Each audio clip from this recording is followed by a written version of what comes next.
Hello, football family. Welcome into Huddle It Up Films. As you can see, full house tonight. Alec Polianis, debonair Dev Panchwal from Russell Street Report, here to join me on the heels of that epic, dare I say, press conference from Ravens owner Steve Bisciotti, speaking for the first time in 7 to 8 years, opening up the questions. Saw Arthur Rooney, by the way, talk about the Steelers and their change. He talked for 15 minutes, 12 minutes, maybe 20 minutes, somewhere around there. Steve Bisciotti took questions for about an hour from the Ravens media, and we're here to break it down. We got quotes, we got talking points. We're going to go through nearly the entire press conference, and we're going to do it in an efficient manner. Great to have my boys with me tonight. Alec Polianis, under the weather. How you doing, sir? It's my flu game, but happy to be here. Quiz, Dev. How many points did Jordan score in the flu game? Because I don't know. I don't remember. I don't remember either. 38 to something, 40? Something like that. It wasn't like he put up a 60 piece, but it was it was pretty heroic. How you feeling, Dev? I'm good. I'm sorry to hear that, Alec, but I'm excited for the show. Just think that was, and we'll get into it, but it was such an impactful press conference. It certainly was. And I'm just going to say hi to Blaze, Ashley, Dario, Dwiz in here, your Paso Dwiz, the head VP, Romy Raven. I finally made a live from Germany. Love it. Tila, Crip walking into the chat like Stevie B, OG original gangster with the ER relic. What a press conference we're coming off to. Buff and Puff, first time seeing you in here. Hi Flock, hey man, it's great to see you. Thank you. Cosmonaut Project, good evening, everyone. Can't wait to see Alec in there. I just want to make sure I don't miss anybody because we're going to jump right into it. Dario, did I bring you up? Alec is 75%. It's still better than most at 100%. Yeah. And Chris, the lovely Chris. I'll look at Dev and Alec. Hey, where hubby? That is my stream wifey, Chris. So she keeps everybody straight in here. Don't mess around with Chris. Warn you right now. So let's get into it, guys. Let's get into it. First off, very first question asked. Dev, I hope your head is high enough for some of these quotes. Why did Bisciotti make the decision? He pointed to 2 to 3 things, basically. Blown leads, quote, not something that winning organizations do. Underperform based on seeding in the playoffs. And he also said great players making mistakes that they don't normally make in the regular season, making those in the playoffs. Those were the 3 things that he pointed to in that first bullet point, the first question he was asked. And really, guys, to me, it sounds like a lot of what we were talking about here. It's the same issues over and over again, year after year. The owner saw them. The owner is feeling a sense of urgency. Obviously, we have other quotes to back that up.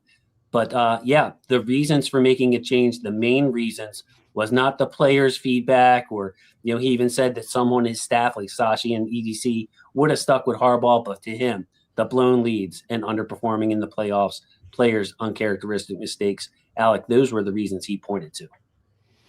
He did. It was nice to hear. I'll just say, like, off the jump, and I'll probably repeat myself, but it was really great to hear from the otherwise silent Steve after all these years. First of all, he has a great personality, so like he could do it more often, and people would not get tired of hearing him. But he shot it straight. There's a couple times he put his foot in his mouth, I think, but at the same time, like, I appreciated the rawness and the authenticity. And yeah, I thought it was great to hear that he was seeing what we were seeing and what we were upset about. And I think, number one, the underperforming based on the seeding and also great players making mistakes in the playoffs, that was always, I thought, to me, like, one of the highest reasons that I was getting fed up with John Harbaugh was just that at the end of the day, these higher pressure situations, he cracked. And like, and people knew that, like, teams accounted for it. They wanted to be in that situation. They liked their chances, so to speak. And I think that was like the last straw for me, is like, I want a team that's hardened. I want a team that is like the Bears right now, where you can't count them out. They like being bit down, 2 touchdowns. They're like, this is where we're most comfortable. I mean, that's a really cool place to be. Whereas the Ravens, it felt like once you were behind like that, it was not good. Yep. I guess if I was to jump in, I think you made a lot of great points, Alec, and yeah, I think what it was unacceptable, right? That was the tone. They set the tone from the beginning of that presser by saying this is underachieving, and I think it was interesting in the same breath that Bisciotti also acknowledged that look, we're also third overall in wins.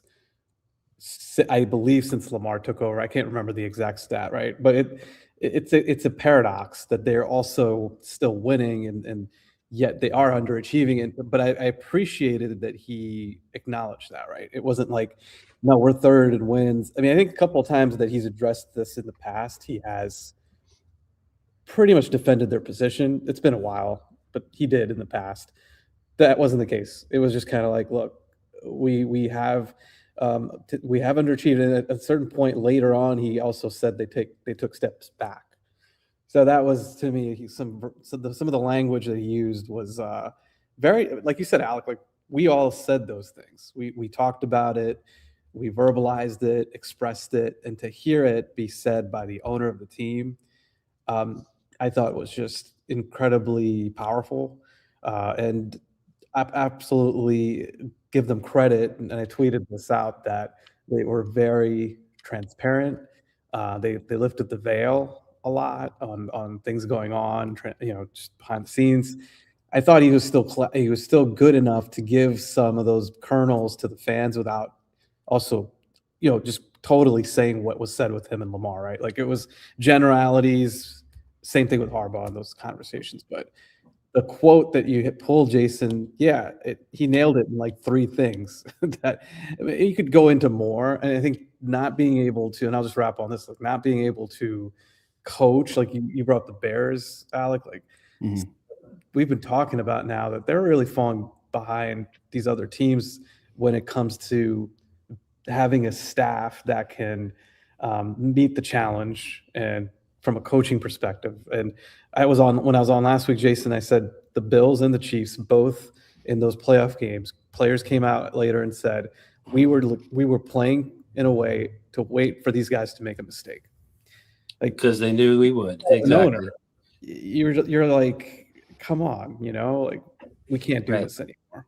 And Tomlin said that years ago too, not too long ago, but we knew where they were going to crack. I don't remember his exact phrase, but we knew they were going to do it. We just had to hang in there, even though we didn't have as good a team as the Ravens. And yeah, that had to. Well, I just want to say, I'm happy. I want to bring up Heather's kind donation. Thank you so much for the super chat, Heath VP. She has also gifted 2 memberships. I hope you guys enjoy those memberships, by the way, if you were gifted one, because the highlight video season, I should mention very quickly, is upon us.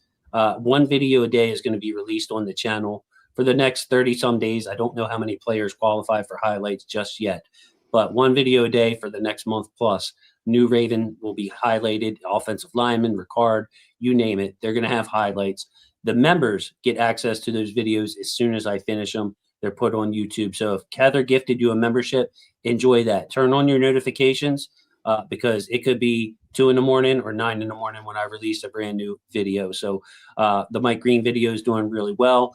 Not a lot of people interested in Linderbaum, offensive lineman life, and then Kyle Hamilton released tonight at 6 o'clock. But Heather, Bisciotti preaching on Tuesday, I'll take this one, fellas, and just say, it's just so refreshing that the man who runs the franchise had the perspective that he did and wasn't just comfortable in his own ways. Like, imagine, Heather, if we're sitting here, no change was made.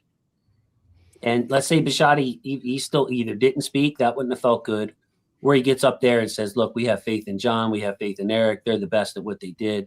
And essentially the Ravens are running it back again next year with Monken, with Orr, with Harbaugh, with that same staff. Imagine the feel of the Ravens flock right now compared to how we feel after hearing this man speak. That's my take on it, Heather. That's what I got to say. Bisciotti was, in fact, preaching yesterday, and he got our attention. He got national attention. I mean, Tomlin steps down, and Bisciotti is half of the news, even with Tomlin stepping down. That should tell you how impressed people were nationally about Steve Bisciotti's press conference. And then she also says, guys, I want you to weigh on this. Should we go offensive or defensive coach? So real quick, Alec and Dev, go ahead and I see Alex rated in there. So sorry about that, Alec. What offensive or defensive, Alec? Or don't care? I at top level don't care. I would lean offensive with like no other context, but just get the right coach. I'm mostly in that camp. It's interesting, when I was on last week, I was saying offense. And then, like, you just look at the candidates that are offense first. I just think they're a slightly weaker pool. So for me, some of these, I think Jesse Minter, or if you want to go on the veteran side of things, it's Flores or Robert Sala, or so I don't know. To me, the defensive coaches are really starting to kind of bubble up. And now I'm at that point where, just find the right candidate. One thing I will say, if they go defense, innovative mind, right, would be great. You look at some of the models out there. McDonald is one. They have a good offense. I pointed to Mike Vrabel in New England with Drake May and all the stuff they're doing. They're like second in the league, I think, or third in the league in offense. So you can get the defensive coach, but that defensive coach should be able to still guide the offense, if that makes sense. And I think exactly they can accomplish that. I had never thought about that, Dev. Like when I see Sala, when I see Flores, guys like that, even Minter out in Los Angeles with that McDonald defense, it kind of screams Ravens leader personality. But when I'm thinking just logically, I'm like, look, I want an offensive coach. When it's a 2-minute drill, when it's hurry up, I don't want there to be another person that you have to go through, aka an offensive coordinator, to depend on these decisions. Wouldn't it be great to have an offensive coach who knows what he wants to call on 4th and 1, or whether he should kick it? Like, so that's kind of my decisions. But I think that's a great point, Dev. I had never thought about that. Seems like the defensive-minded coaches are actually stronger candidates, at least, from what we know. We don't get to interview them or anything.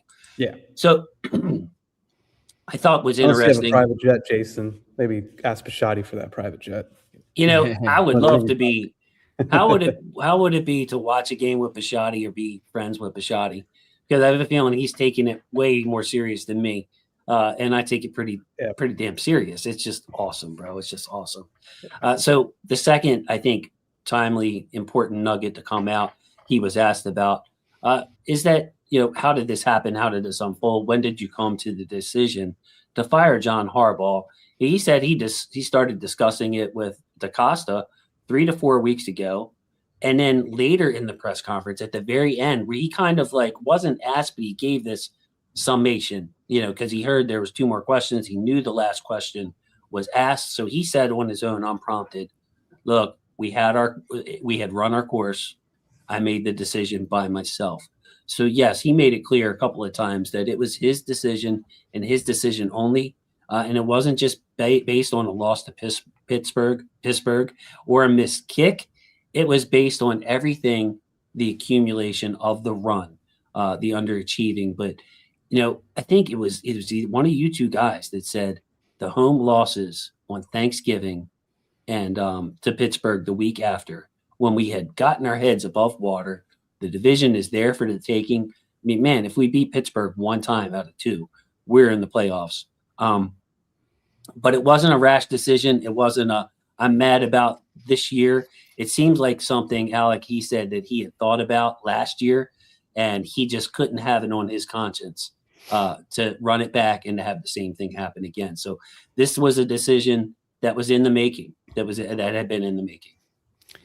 Yeah, I was a little disappointed the question wasn't asked if there was any regrets not to do it in 23 and keep McDonald around, but that's okay. It clearly, it clearly felt, and I was glad to hear it in a way that similar to a lot of the fan base. I think if you hadn't turned by the Bills game, or you hadn't turned after 1-5, you turned at losing on Thanksgiving night, you turned at the New England game and things of that nature. These home losses, collapses, etc. I think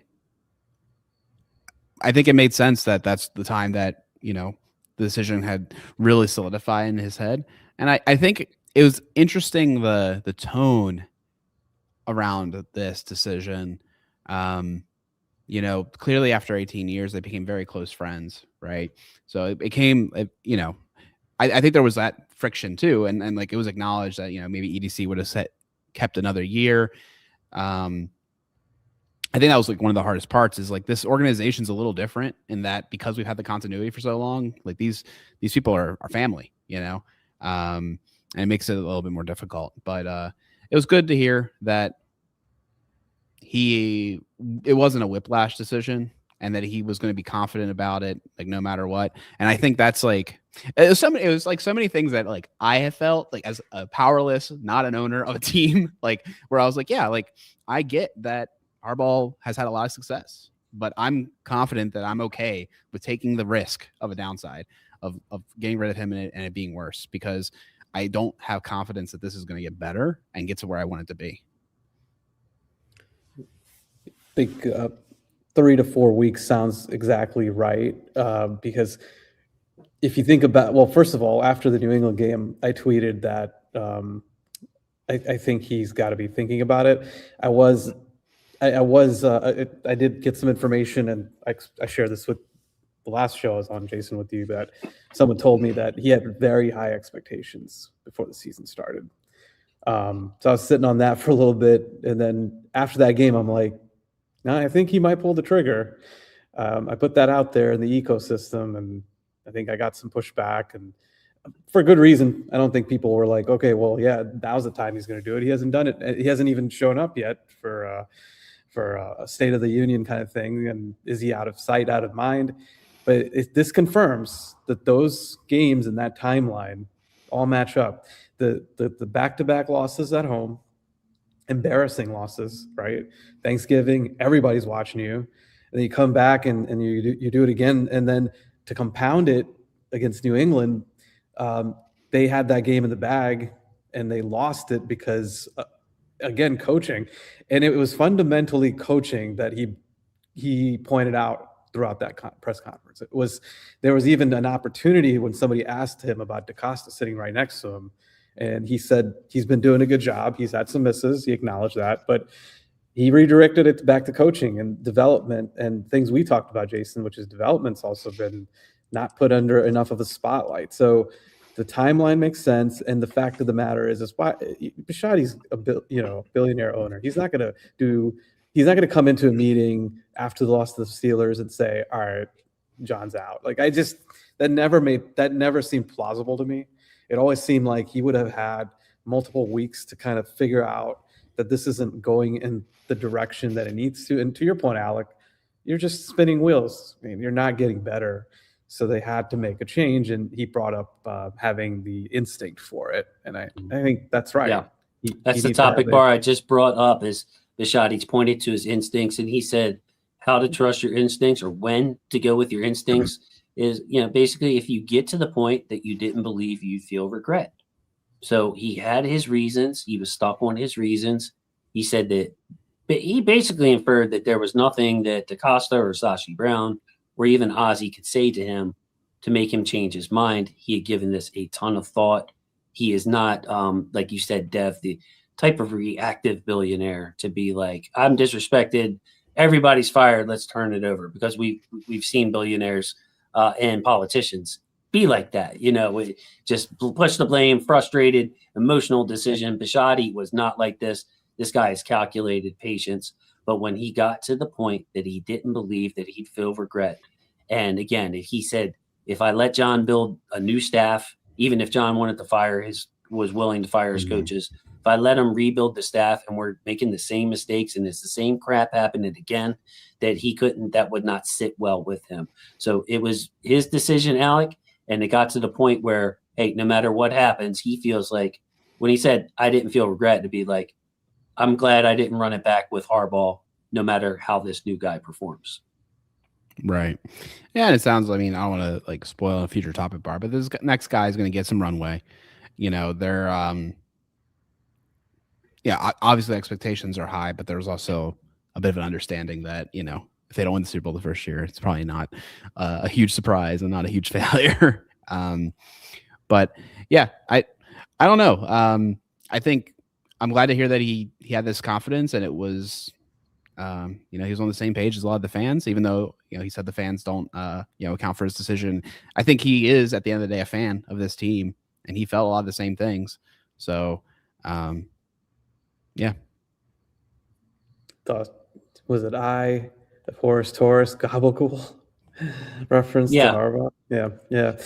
No, I think that was a profound point, right? When he said my instincts, I just knew when it had the sense of when to do it. He talked about how there's never a good time to do it, and that's valid. But he followed his instincts. When you follow your instincts, you also may not want somebody to convince you to not do it, right? So that gets back to not having those conversations with those guys, because they were gonna basically say, try to keep John. Let's try again. Here are the things that I did wrong. You can hear from DeCosta's point of view. He felt like he was, I guess, doing a lot of self-reflecting because he was eaten up. That's his best friend. Mm-hmm. And Bisciotti pointed to that too. He had to be the guy. I think it was very good reveal. And appreciate that he took matters into his own hands at that point and made the tough call. So we have 2 Lamar topic bars. So I want you guys to, it's more about Bisciotti making this decision himself. So we'll get to the contract Lamar later and the head coaching part of Lamar just in a little later. But I thought that it was interesting. Basically, he had made his decision, said he was leaning towards this decision, but talked to the vets on Monday night. So the move it was announced, of course, on Tuesday around 5:00. But Wednesday night, Bisciotti talked to a bunch of vets on the team. When asked specifically about Lamar, he says, "You guys know Lamar. He's a non-confrontational kind of guy."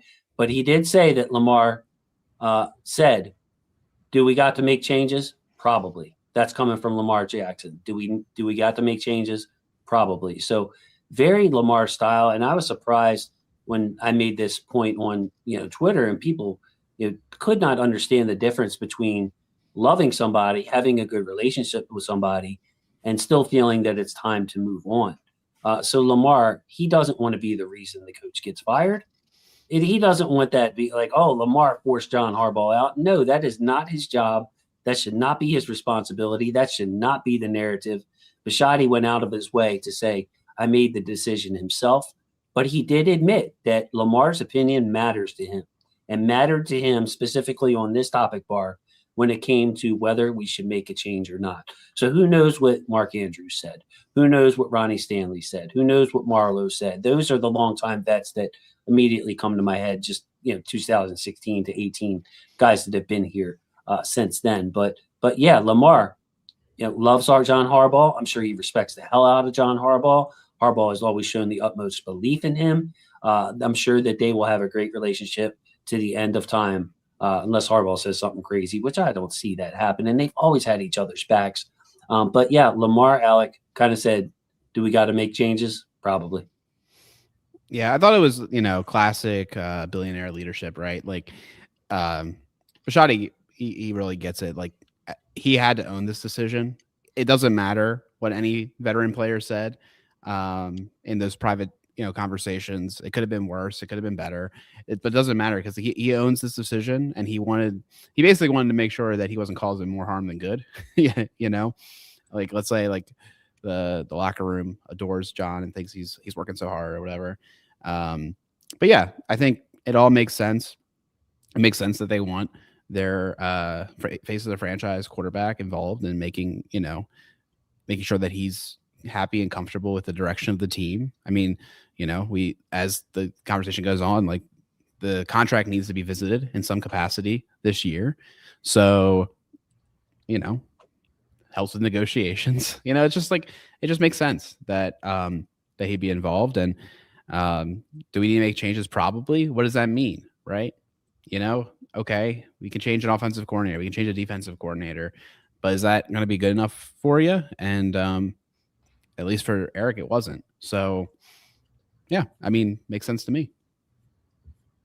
Yeah. I think that when it comes to this, it was what we talked about On the previous show, you give the example of like a John Elway and Dan Reeves, or like we talked about Peyton and John Fox. Like those guys didn't have personal problems. Well, I think Elway and Dan Reeves had personal problems, but the point is that they knew that the course that they were taking, they just kept hitting a wall.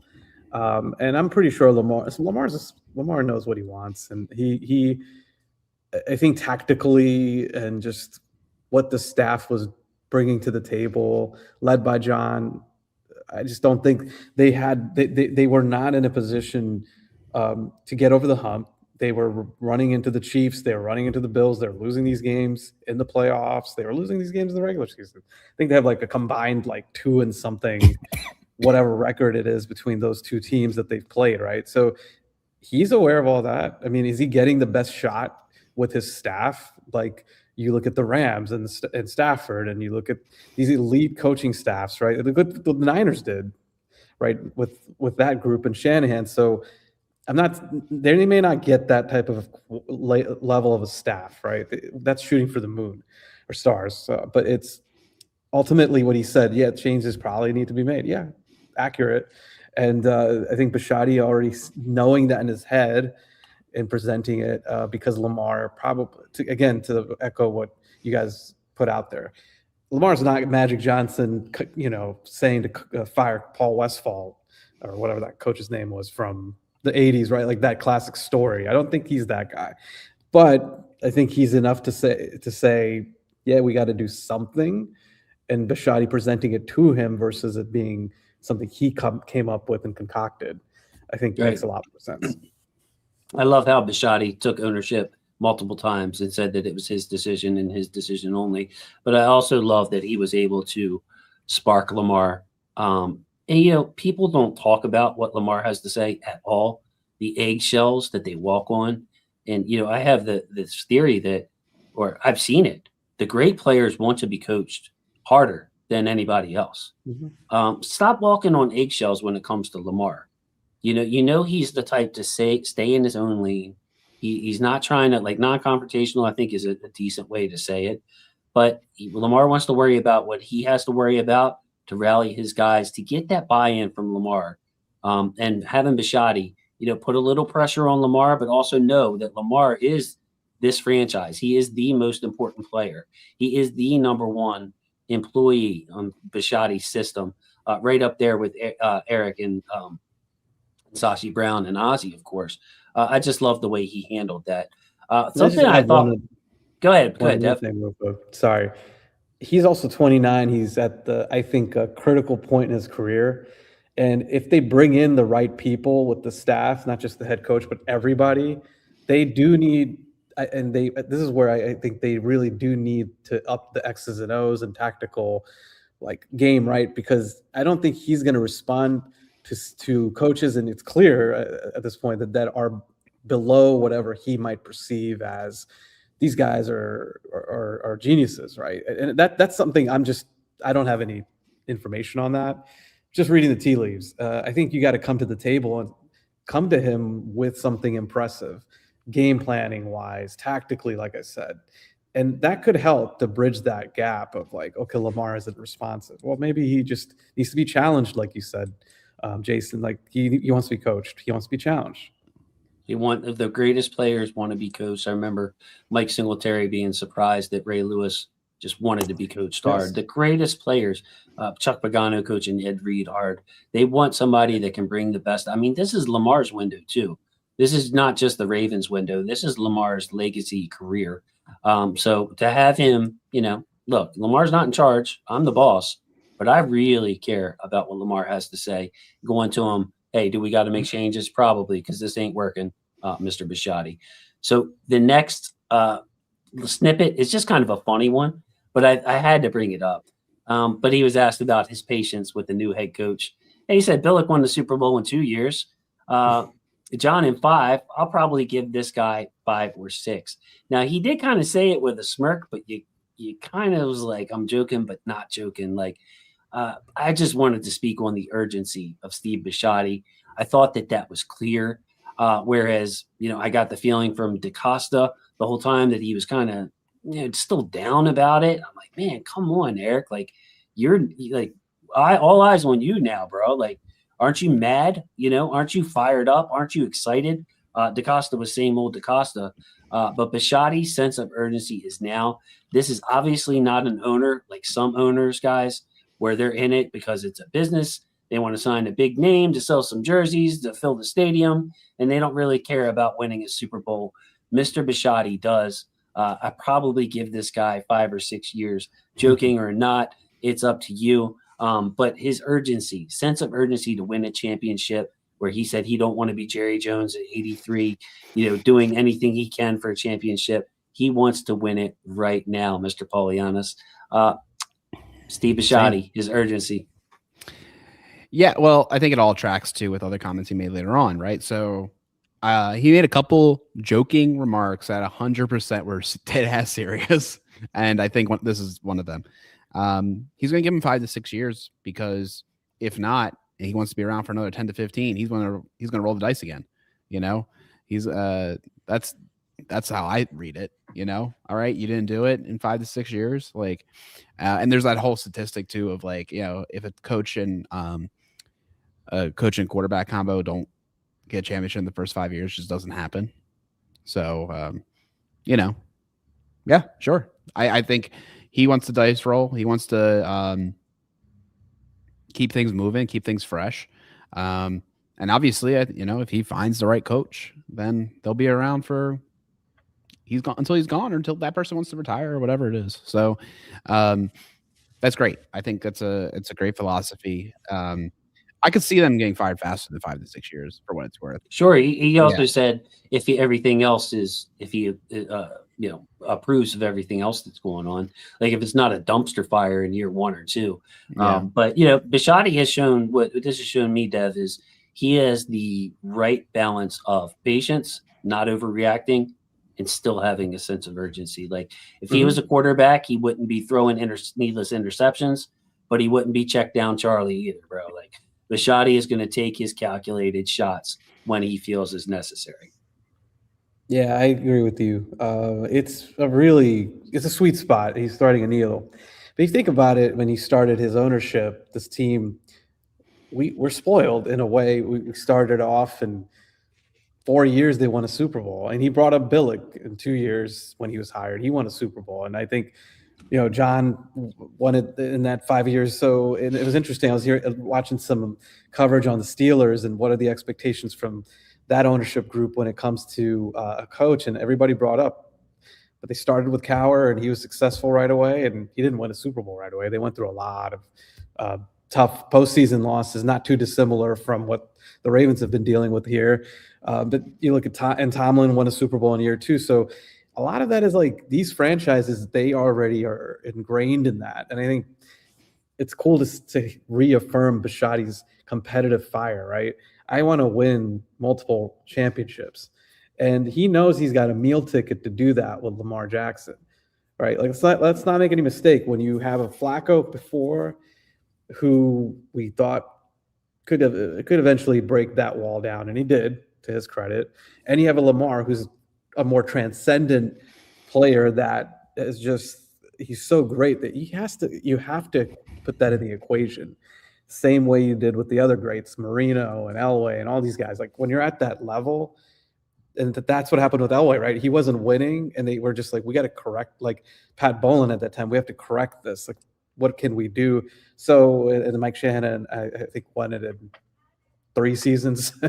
So, the time is going to be ticking, also because of what you have with Lamar. And it's interesting because Bisciotti confirmed, I want to be the owner for like 10 more years. That time frame aligns with Lamar's time frame as well.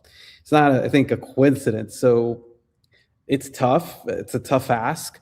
But I promise you, if you're a coach like a Jesse Minter, especially the younger guys they bring into the room, and this is put in front of them, they're gonna be like, yeah, let's get it, let's go get it. Hopefully, that's the reaction you want. You want any of those guys to say, "I'll get it done, even if I'm a first-year head coach. Let's get it done." Tomlin, the standard's the standard, right? When he came in, they were like, "Hey, I got to win a championship. That's what it is at Pittsburgh," and you did it. So that's what you want. that's what you want from whoever they end up picking. I heard this weak argument from, of course, Mike Florio, who just thinks like a backwards, who has backwards thinking sometimes. And like, the Ravens wouldn't be my first choice because of the pressure that you were just talking about, Dev. Come on. I'd rather take a job in, Cleveland or whatever he said, that where they're Arizona, there's no pressure. You go 8-8, you're a hero. That's the kind of job I think is that is loser mentality from the Mr. Absolutely. Agent himself. Like that. any kind of top competitor who has risen this far in the coaching tree to where they're an NFL head coaching candidate. Think of the tens of thousands of coaches, football coaches out there. You're one of the guys who's interviewing for an NFL job. You want Lamar Jackson. And to tie it back into yesterday, you would love to work for an owner like Steve Bisciotti, again, with that mix of patience but urgency. He's not playing around. He's going to judge you based on your performance, but he's not playing around. And that's kind of, that point that I just made about judging your part in it. It was brought up when asked what kind of coach that he would like. And I don't want to say danced around, but he mentioned that he's open-minded to whatever. Maybe aside from college head coaches, which he kind of poo-pooed a little bit. But he said, unlike 18 years ago, Alec, he's very intrigued by coaches that were the hottest offensive coordinators and defensive coordinators 5, 6, 7 years ago, and basically pointed to the Salas, the Stefanskis, the Floreses of the world, where it's like, look, they went to these organizations, they were put in bad spots. They didn't have Lamar Jackson. They didn't have Eric DeCosta. They didn't have me as an owner. So we're not going to judge them solely based on their record at the Jets, at the Browns, at the Dolphins, at the whoever. We're going to take their performance part of it, Alec, and project that onto how they would look at the Ravens. So I thought that was interesting. What it tells me, my inference or opinion on this, is that when they narrow it down to 4 or 5 finalists, at least one of those guys is going to be a former head coach of a team that maybe didn't. Cliff Kingsbury's another guy. I know people don't really like him, but was it his fault in Arizona? One of the 4 or 5 finalists is going to be a former head coach that maybe has a losing record. So Steve kind of what's it called when you put out the fire before the fire starts? Kind of like squash the arguments in the articles that come out. Yeah. Damage control, like future damage control. So if we do hire someone who didn't work out in another organization, we already have this Bisciotti quote saying, look, we're not the Jets, we're the Ravens, basically, is what I'm inferring from that. So, Alec, your thoughts on that? I don't know how else to throw it to you there, buddy. Sorry. Well, no, it's fine. I think there's a couple things to unpack. First of all, I think is very honest and astute and confident for him to point out, like, it would be easy for me to pick someone who's never been a head coach before, because then I won't have to deal with that, criticism. I love the fact that he's so self-aware and calls that out. I think also, though, there's almost I personally think it makes Saleh like the 101 right now.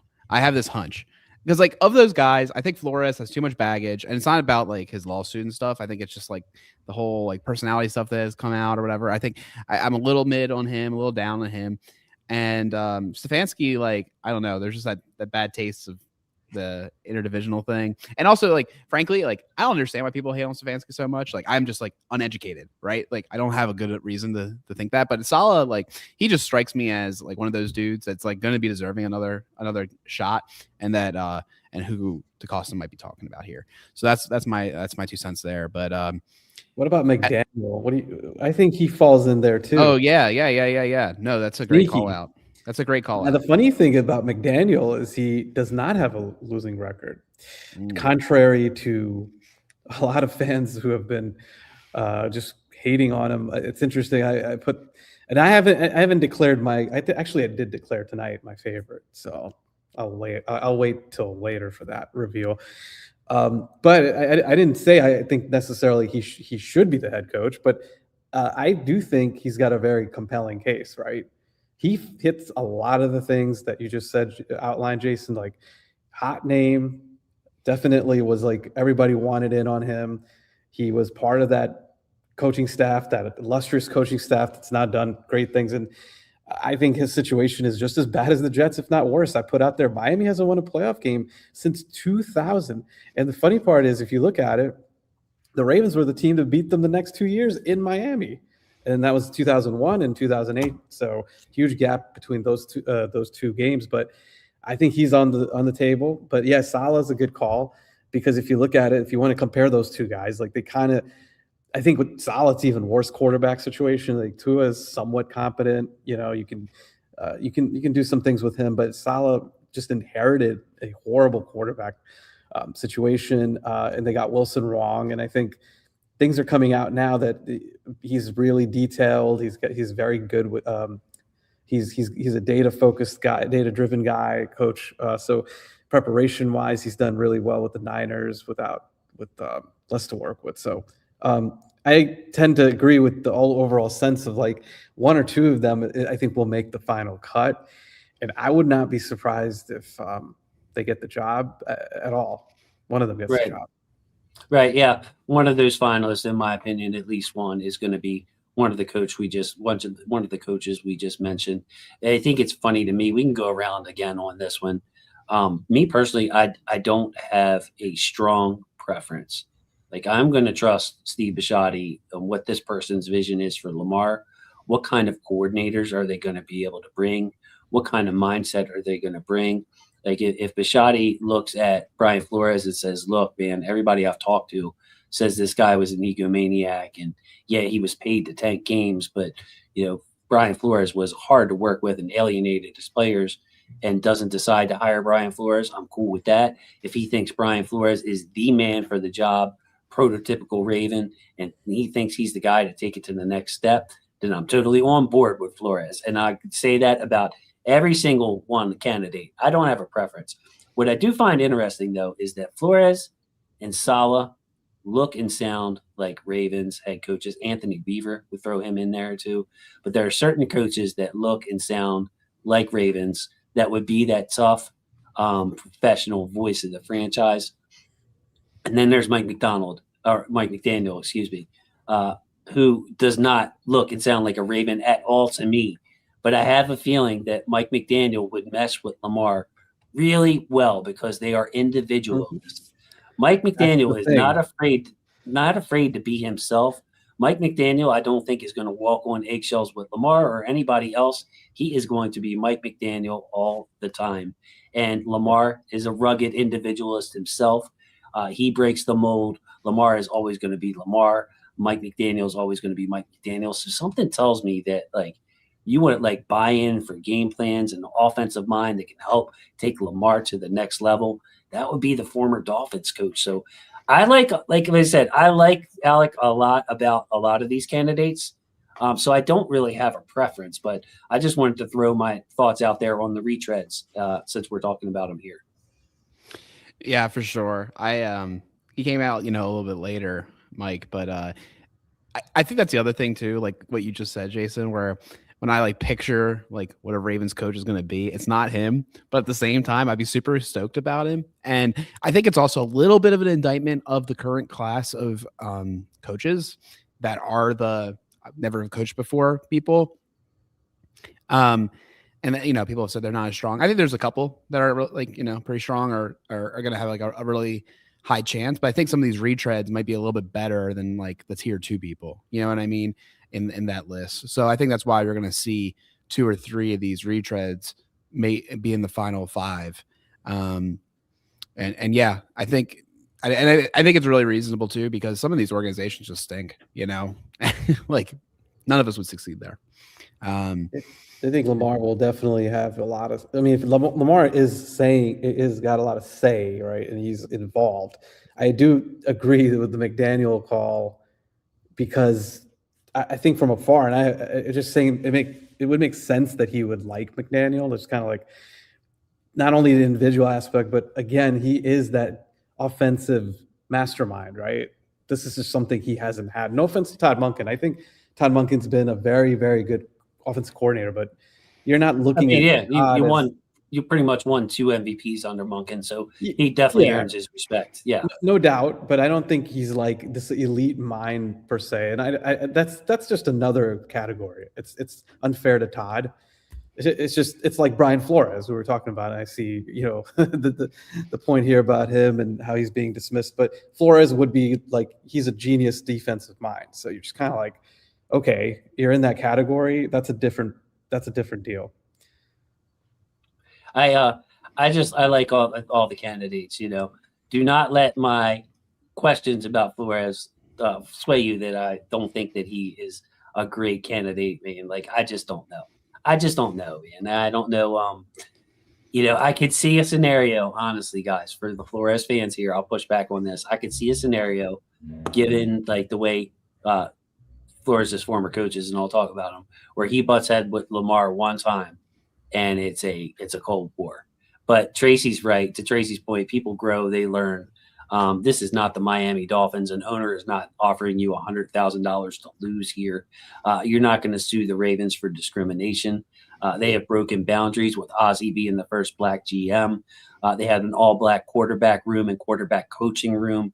The Ravens, Brian Flores doesn't have to worry about any of that here. We treat everybody with respect. A groundbreaking organization in the Ravens. But yeah, I'm glad we kind of spent time on that. That wasn't really Bisciotti related, but the head coaching search is just, man, it's great. It's great. Let's flip to Mr. DaCosta, because was asked about him.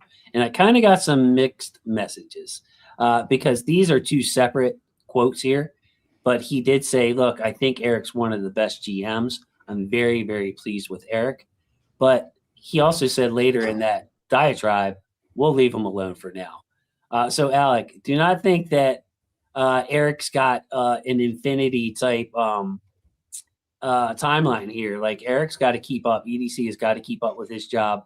Bisciotti expects him to do a great job. So I thought that was interesting. He's pleased with the roster that he put together. If Dev's sources are correct, Bisciotti liked this roster, Dev. I don't know if you just heard me, but if your sources are correct, Bisciotti liked the roster that EDC put together. But he did say, we'll leave him alone for now. Like, again, showing that sense of urgency, even on EDC. Yeah, I think to confirm, yeah, he liked the roster. I think if he felt like there was enough talent to win a Super Bowl, talent being the operative word, then to me, and again, it was reaffirmed through the press conference that it was coaching as the key letdown. It was coaching failures that were the key letdown. And it was even the question. There was a question posed about.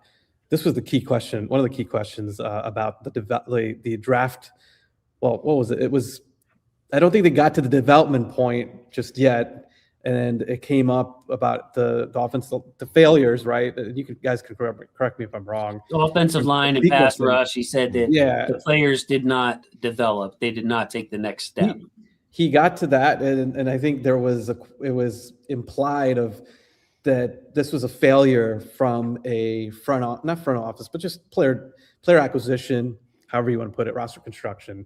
He pushed back and brought up development. So I think that was another moment where it struck me that it fully gets back to the concept that he did believe in the roster and the talent. And he even said it in terms of the expectations and, what they have been able to, well, we talked about the offensive line, right? And how they performed the last 2 years prior. Now there's a level of looking at that and thinking, well, there's more to that than just simply development. Like, these guys shouldn't be starting. Can I pick up on you there, Dev? Sure. Let's also not forget, and because this is a point I've just made over and over again, that yes, Bisciotti is hands off. Yes, he is Florida. He don't go to away games anymore, but he has them on his yacht every year for those meetings in, what was it, Jupiter, Florida, wherever it was. But Bisciotti has those meetings. Bisciotti's in the draft room as well with these guys for the pre-draft process. So let's not act like John Harbaugh, who was a partner with EDC. He didn't work for EDC. Both of them reported to Bisciotti. There's a possibility, and I want to say a strong one, that EDC is like, look, we got to go out and get a free agent right guard. I ain't see it. And Harbaugh was like, no, trust me. Faalele and Voorhees are going to be great. Just draft a young guard just in case, but let's roll with Faalele and Voorhees. So Bisciotti can see, over the years which decisions were Harbaugh's that these EDC gave into, and which decisions were EDC standing on business and saying, no, John, we need to draft a so-and-so. So I'm excited to see what EDC can do on his own, well, with a new partner, maybe a better player evaluator. But yeah, Dev, like not only did he say he thought Eric did a good job, but like he gets to see where Eric was right, where John was wrong, when they maybe were butt heads and disagreed on some personnel decisions. Hey, we don't need an offensive lineman. Hey, we don't need to draft a pass rusher, Adafio Way and Van Noy. We don't need to back up 3-tech for Matabike. Matabike and Travis Jones are going to be fine. Those kind of decisions that I think, guys, if you have anything to add on that, but not discounting John's influence in the personnel decisions. Bisciotti has seen that, and I'm sure he takes that into consideration with his evaluation of EDC. Yeah, I want to hear what Alec has to say. But you actually called it when you said that there's too much influence on these decisions from the coaching staff. Now it's come out as Harbaugh wants input on roster construction for wherever he ends up going. So if you put those two together, pretty much kind of to me tells me that he did have a lot of say, and no matter what, they can be best friends. They could have worked together for years. DaCosta inherited Harbaugh, who was a strong head coach who had his opinions on the roster, and I think that now the slate is clean.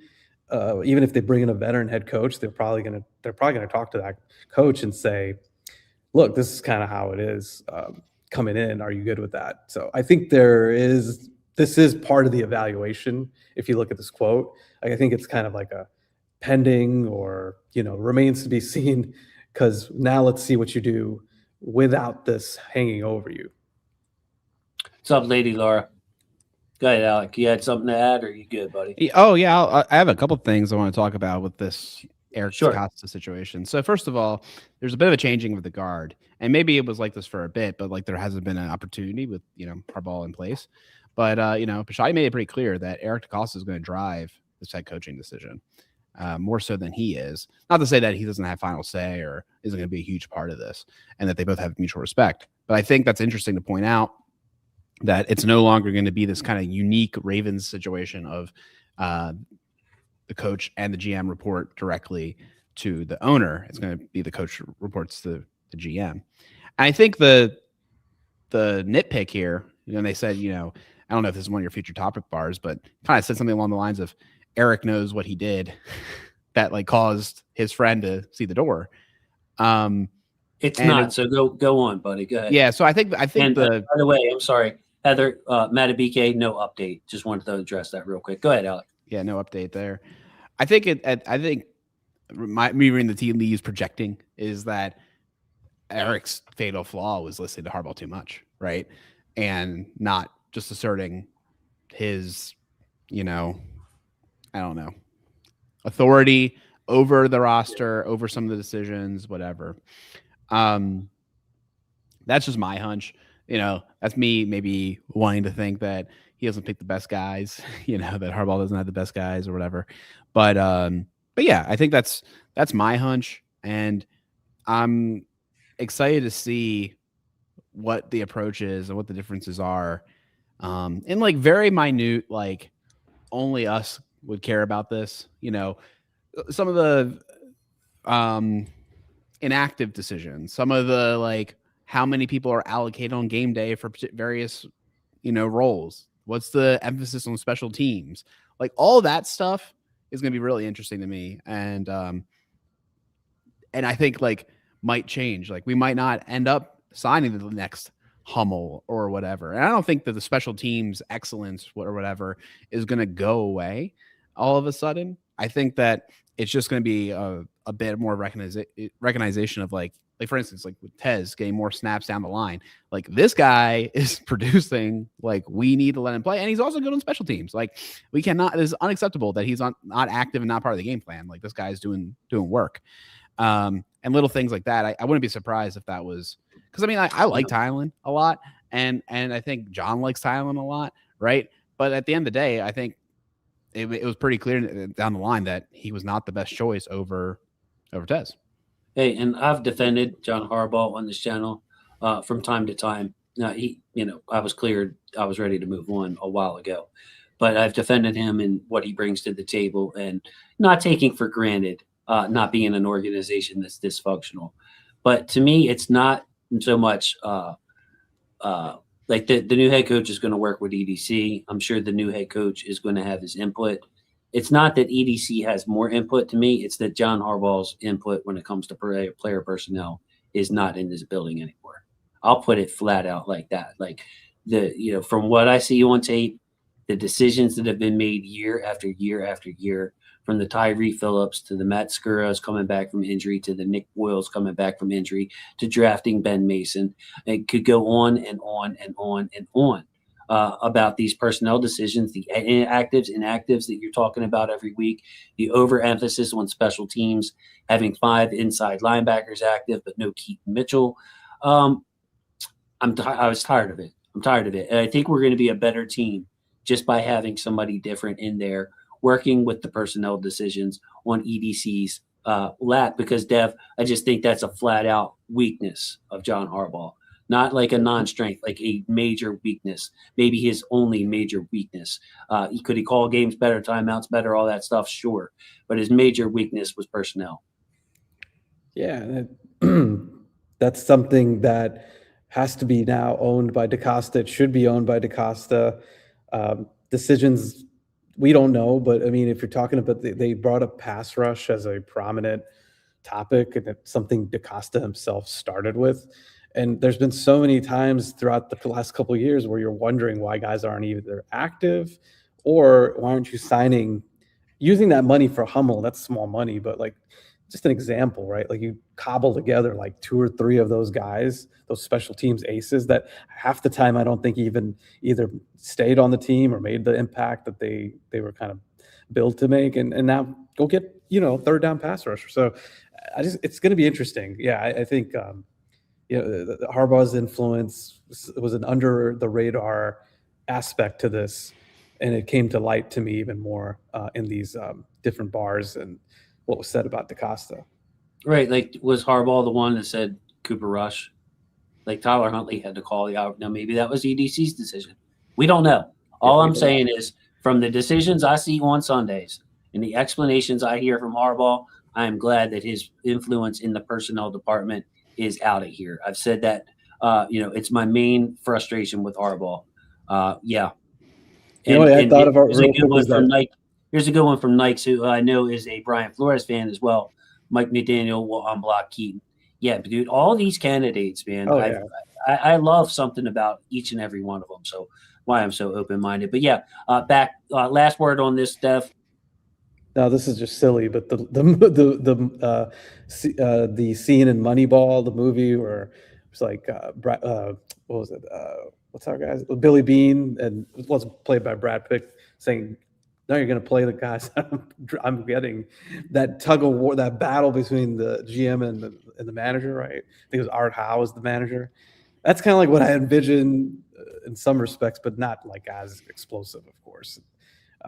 Hopefully it's done with now and start over. But I do agree with McDaniel's unlocking of Mitchell. And can they get this guy to be the offensive coordinator? That's the other part. I'm just really hoping. That would be to me, the secret sauce. Get yourself like Lamar should just get him. Like, bro, get yourself a guy like Saleh or Flores to lead the organization, and let Mike McDaniel be the OC for 2 or 3 years before somebody else hires him. That would be amazing. That would be awesome, because I do, man. I'll stand on it. I feel like Mike McDaniel and Lamar would go together like peanut butter and jelly. And there's somebody on Twitter who's like, I don't see it. I don't get it. And I understand that. This is just a gut feel, but they're both quirky. They're both they're just rugged individualists. That's the best way I could say it. They're unapologetically themselves. Mike McDaniel does not look like the coaches that came before him. He doesn't act like the coaches that came before him. Lamar does not look and move on the field like the quarterbacks who came before him. I think they would respect each other for their individualism. And I just love it. I don't know. Or, Mike McDaniel, OC, and Flores, head coach. Exactly. That's what we just said, Mike. So look, guys, the last two topic bars are Lamar related. Okay, so I'm going to bring up both of them and just let the conversation free flow. So apologize for the longer setup this time, Alec, to get back to you. On Lamar, first topic, Eric DaCosta texting Lamar after every interview. So you want to know how involved Lamar is, EDC, when he gets off a Zoom call even, or an in-person interview, he is texting Lamar. Bisciotti said, when they call me up from Florida, you better get your ass up there too. Lamar's response, reportedly from Bisciotti's mouth, was, yes, sir, I think I will. And then Bisciotti said, so we'll find out. So Bisciotti putting the heat on Lamar a little bit. So yes, I believe in you, young man. You can use my private jet. You better get your ass up there, and you better take advantage of it. And he said he thought he will. He said he thinks he will, but we will find out. I thought that was awesome from Bisciotti. Another gangster move, but again, really respects Lamar. And then on Lamar's contract, he made it clear to Lamar, we want another window. Bisciotti made it clear to Lamar that he wants a new deal by free agency. I think he was very appreciative of my stance and hopefully willing to work for Eric. So this is where I will judge you on Lamar. Like, as a Ravens fan and a Lamar stan and a Lamar defender from day one, Lamar, you got to get this deal done before free agency. I think that all the signs are pointing to a bigger free agency than normal for the Ravens. They have more cap space. They have a ton of openings. A trade for Max Crosby, signing a Trey Hendrickson, getting the best edge rusher you can, getting maybe the best guard you can. Maybe you go after a wide receiver. There are a ton of ways to slice this roster, but we need Lamar to negotiate that deal. Bisciotti said, look, let him reset the market again at today's price, same as last time. Let's get it done. So I want to see Lamar get up there, and then we'll see if Lamar's up here interviewing with the candidates. This is what I love again, Alec, because can you envision Harbaugh or EDC giving this much information of what Lamar said, what I said to Lamar, what Lamar said? It would be, I had a conversation with Lamar, and of course, we always appreciate his input, and we'll see how it goes, and I'm not telling you guys anything, and this is the most professional answer you ever heard. Not Bisciotti. When they call me up from Florida, you better get your ass up here too. And Lamar said, yes, sir, I think I will. So Bisciotti kind of putting it on Lamar. I love everything about this. I'm hoping that Lamar takes ownership of this head coaching vacancy, because Lamar has not only got to be on the same page as this man, he's got to be on the same paragraph, on the same sentence, on the same word, on the same syllable as this head coach. They have got to work together and reach new levels together. You can't get to a Super Bowl without the best Lamar. So, man, just so super excited, Alec.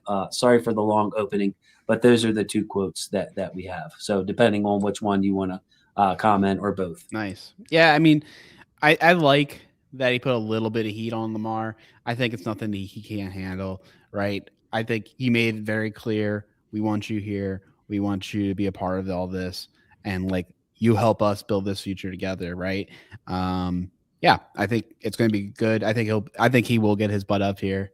I think that's just kind of the way that Lamar talks, I think I will, whatever. I think that's I think he's going to be here. I'm not too worried about that. And I think with the negotiations, they've been through this rigmarole once. I'm hoping, it's a little bit easier and frictionless. But look, at the end of the day, our billionaire owner is acting like a billionaire who actually wants to win football games. He is completely content with voiding it out and having the space anyways, right? So, at the end of the day, I'm not too concerned.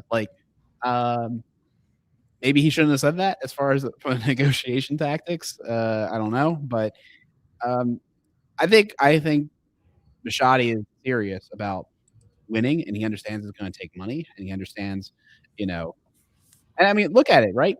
He's paying $20 million out of his pocket for carbs that do nothing in possibility. It's just money, right? He's whatever, I got to make the best decisions I can so I can win the Super Bowl.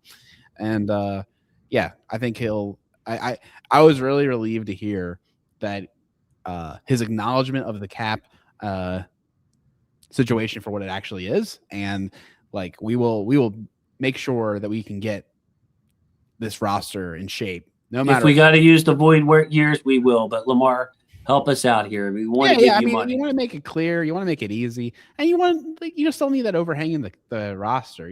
Like we all know, like at the end of the day, they're gonna get something done, right? Like it's just stupid. Like just get it done. Be adults. Well, this should not be as complicated as we're all making it out to be, because the contract is already in place. This was constructed and it's already, the years are allocated, right? You're just it's what Bisciotti said. You're just moving money around. It's an accounting thing. I just don't know how Lamar views it. None of us do. It's not like they're going to rip up the structure and start a fresh new contract. You have the money in place and you convert it, and it's just really, to me, this again, really, there's no excuse, especially now that they have cleared the deck. If there was anything around Lamar being hesitant because of the staff, because of Harbaugh, I mean, you're starting fresh. You're involved in the coaching. You're involved in the coaching search, and I do like that Bisciotti pointed to the timeline, but also said they don't want this to drag like last time. He said those words. I don't want this to drag out. Yep. And if you're Lamar and you hear that, it's the truth. It's the absolute truth. Like there was let's all not even like pretend like there were probably instances in which they could have hammered that deal out sooner. A lot of it came under the heat came to DaCosta, but this gets back to, I think you kind of have to play on Lamar's terms, his timing. And it was his first big contract too, and it was coming off the Deshaun Watson fully guaranteed contract. There were a lot of different factors last time around. This time, Lamar's looking at, look, I'm 29 years old. I personally think he's going to be amendable to getting this done before free agency. I still think it's going to be I think it's going to be a tough negotiation. You're talking about face to face with DaCosta with no agent as a buffer, saying some hard things back and forth to each other. But like I pulled up this comment again, Dev, to kick it back to you. I think Lamar is going to be reinvigorated by the new coach and the changes. Do we got to make changes? Probably. That's as strong as you're going to hear from Lamar. He's not going to say, yeah, we got to get this John Harbaugh's butt out of here. I'm not playing for the Ravens. He's not going to say stuff like that.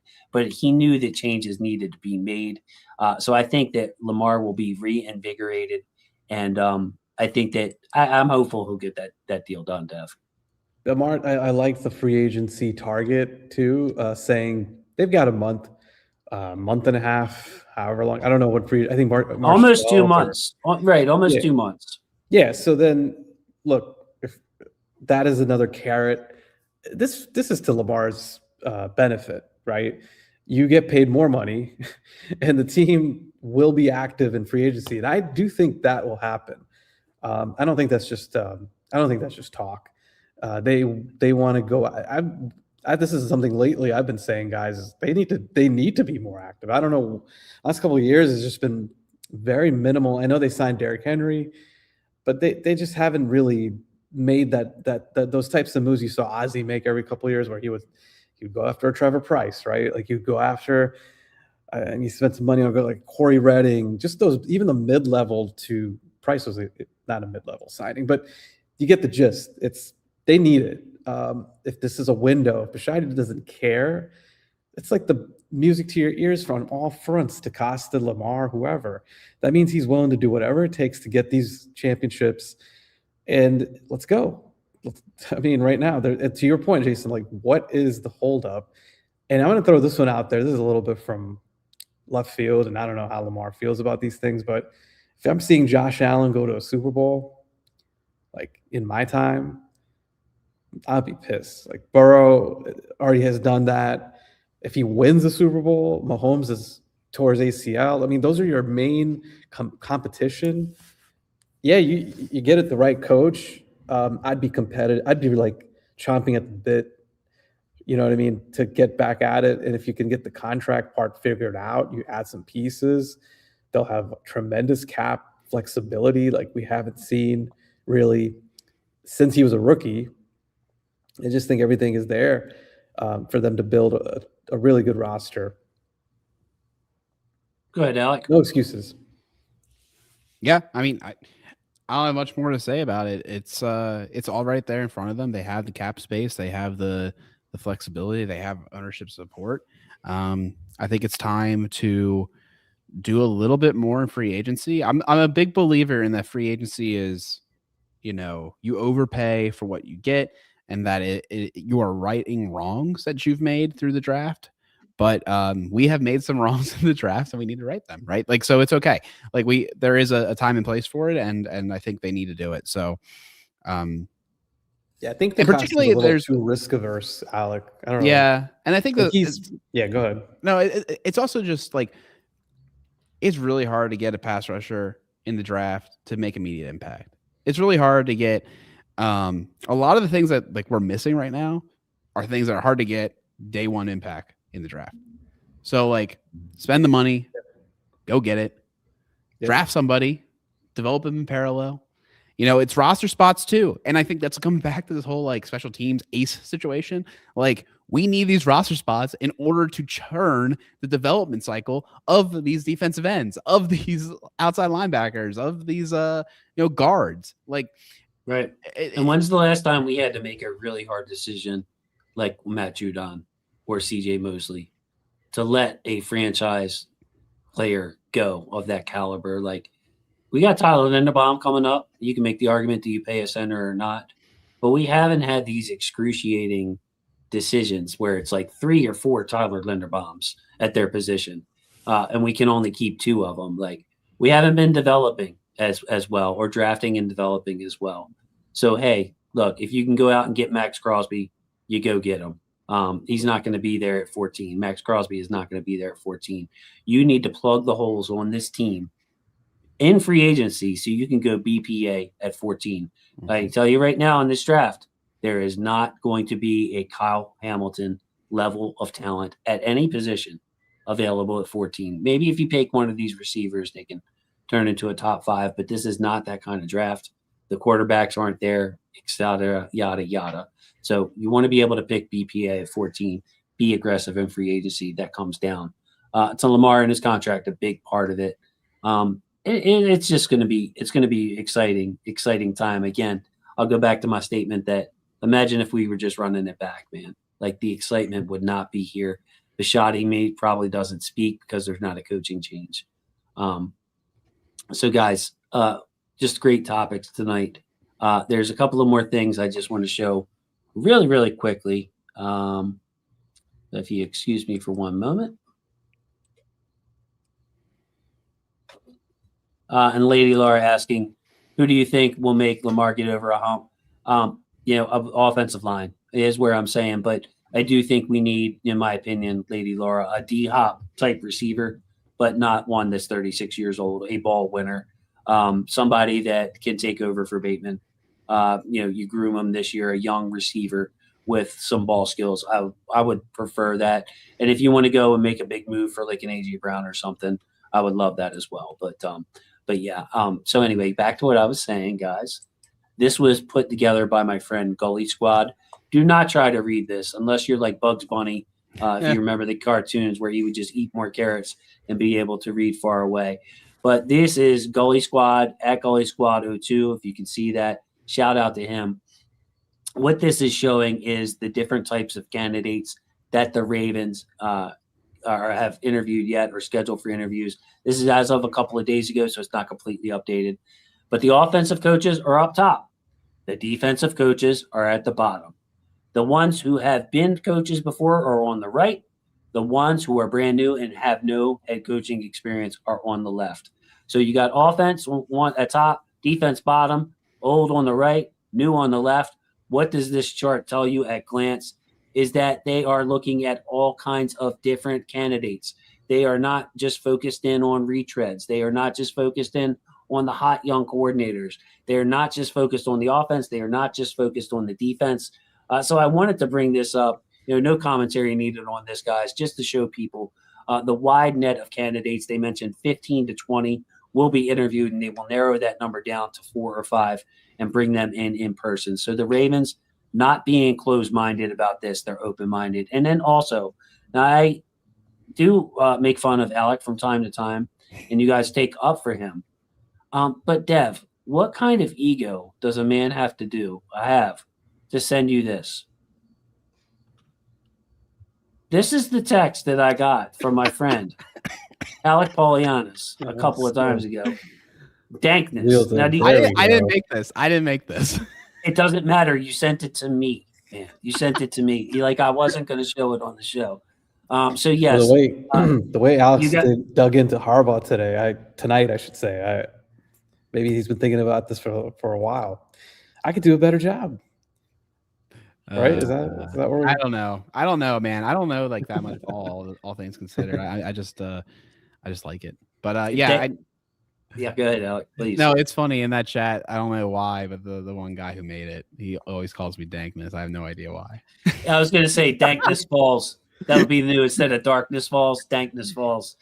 Yeah, yeah. That's pretty damn funny.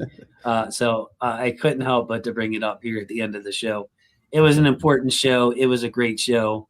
Man, I just had a lot of fun on this show. Thanks for both of you guys. I know, Alec, this is your flu game. Dev from the Club Lounge, even though I don't see any bottles popping in the background, I don't see any girls dancing. It's not that kind of club. It's more of a lounge. But Dev, nicer apartment than I stayed in after the parents split up. I know that for sure. Because what's behind you would be considered a monument here in Dundalk, bro. Like, just that for real. That would be like our main prize statue. I will leave it at that. But yeah, you know, they got to figure out. They got to do what they have to do to bring in tenants, right? So they're doing it. I removed the wrong Alec. Alec, I removed you from the stage instead of your picture. That was too funny. You all look the same. Alec and Dagnus just look the same. It's so funny, bro. So look, I love you. They can't do that. I mean, he's fighting it already. That's too funny. So thank you guys so much. Next week at 9, we'll have another show. Maybe narrowing down these head coaches. Maybe we'll know the finalist by then. I don't know how transparent the Ravens are going to be with this. DeCosta said he looked at it like a draft, a 3-week process. So that kind of gave us a hint that we're 1 week into a 3-week process. And Lady Laura sent us a super chat, just saying thank you all for what you do. Dev, thank you. Alec, thank you. As usual, you guys just crushed it tonight. Appreciate you. Thanks for having us. We didn't really do a whole lot. We're just going by your lead.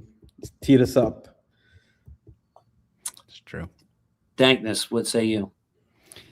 Dude, it's always good. It's always a true honor to talk to you and particularly Dev. I don't get to see him too often. It's always wonderful. Love his thoughts, and it's so cool to be a part of this community in any which way, and the friends I've made along the way. It's a wonderful thing. Yeah, thank you, Alec. Yeah. You deserve a shout. You have a lot more knowledge, and I think you're understated. I just talk a lot and put myself out there, so it makes it seem like I know what I'm talking about, but I don't really know what I'm talking about. So, no, Dev, no compliments. Now, of course, we love Alec. Yeah, sorry, I love Alec. Yeah, so thank you to everybody for making this such a great stream. And again, if you are a member, the highlights that are being released on the channel, one a day at 6 p.m. They come out every day. You can get access as soon as I'm done uploading them to YouTube. So if you want to become a member, go for it. Merch is out there. If you want to go ahead and hit that up, feel free. Thanks to everybody that bought merchandise. But with that, I want to say thank you. What's up, ISO? ISO, I hope you rewind and rewatch. I'm about to rewatch. Great. Thank you so much to my football family. I love my football family. Love you guys so much. Please, guys, say goodnight to the people for me. Good night. Good night. Appreciate you for supporting us, and hope you enjoyed it. That's right. Thanks, guys.